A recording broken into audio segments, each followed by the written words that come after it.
మొన్న రాజేంద్ర ప్రసాద్ గారు కాంతారావుని పొగడపోయి తమిళ super star అయినటువంటి ఎంజీఆర్ని కొంచెం హాస్యాస్పదంగా కొంచెం కించపరిచే విధంగా కించపరచలేదు. కాకపోతే తమిళ వాళ్ళు ఆ విధంగా అనుకున్నారు. అంటే కాంతారావు గారిని హైలైట్ చేయడం, ఎంజీఆర్ని తగ్గించడం అనేది భరించలేకపోయారు. దాంతో విశాలు, నాజరు, అలాగే తమిళనాడుకి చెందినటువంటి ఇదేదైతే ఉంటుందో యూనియన్, వాళ్ళందరూ కూడా రాజేంద్ర ప్రసాద్ క్షమాపణ చెప్పాలి అని డిమాండ్ చేశారు.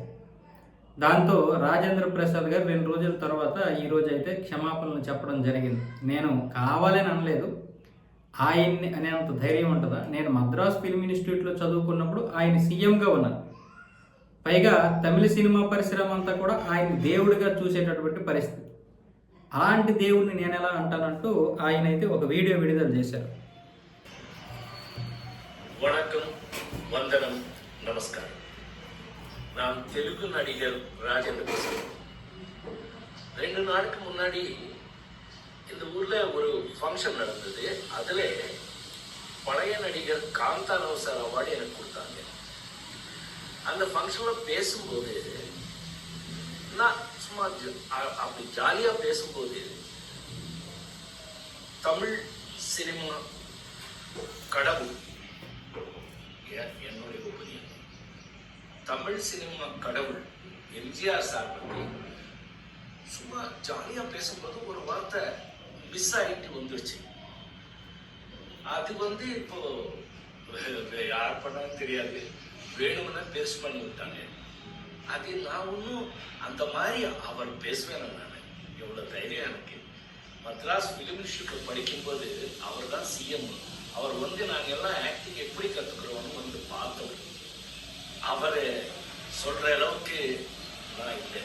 இருந்தாலும் அந்த மாதிரி மிஸ் ஆகி வந்த ஒரு பேச்சில் நீங்கள் யாராவது అది తమిళ వాళ్ళు ఏ చిన్నదాన్ని వదలరు.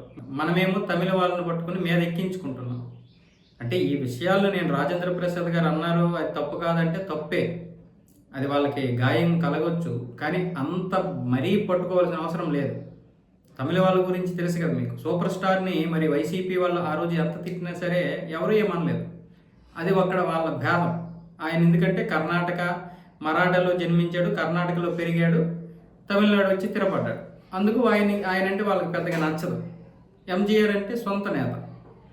అంటే అంత ఉంటుంది ప్రాంతీయ భేదం. విషయాలు కూడా మన రాయలసీమ బిడ్డే, కానీ తమిళనాడుని వంట పట్టించుకున్నాడు. నేను ఎందుకు మాట చెప్తున్నానంటే, తమిళనాడుకి మీరు ఎంత ఫేవర్ చేసినా, మనం ఎంత ఫేవర్గా ఉన్నా, మన వాళ్ళే అనుకున్నా, వాళ్ళు మనల్ని మన వాళ్ళు అనుకోరు. నువ్వు వాళ్ళని పిలిపించి వాళ్ళకి అవకాశాలు ఇచ్చి ఎన్ని కోట్లు ఇచ్చినా తెలుగు సినిమా పరిశ్రమని ఒక వివక్షతోటే చూస్తారు. రాజేంద్ర ప్రసాద్ ఎలాంటి వ్యక్తో వాళ్ళకి తెలుసు. పైగా ఆయన ఇప్పుడు ఆరోగ్యంగా కాదు, మానసికంగా దెబ్బతిన్నటువంటి వ్యక్తి. కూతురు ఒక విషయంలోనేమొచ్చేసి ప్రేమించి పెళ్లి చేసుకుంది. అప్పుడు ఆయన సగం మానసికంగా చనిపోయాడు. తరువాత ఆవిడ చనిపోయింది. ఇప్పుడు మనవరాలని పెంచుకొని ఉంటున్నాడు ఆయన. సో ఇంకా మానసికంగా దెబ్బతిన్నారు.